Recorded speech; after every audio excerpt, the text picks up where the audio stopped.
সিলেট না London যাইলাম sir এই যে টিকিট কাউন্টারে আইছি বন্ধ বন্ধ অপেক্ষা করতেছি টিকিটের জন্য অপেক্ষা করতেছি লন্ডনের জন্য ওয়েট করতেছি তো এই জন্য লন্ডন সিলেটের লোক সবাই লন্ডন যায় তা আমরা কি যেতে পারি না ঠিক আছে আমরা যাইতে চাই এখানে সামান্য দেয় সব কিছু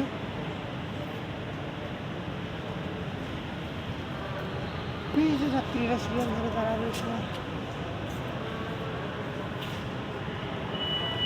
এখানে সিলেট ইন্টারন্যাশনাল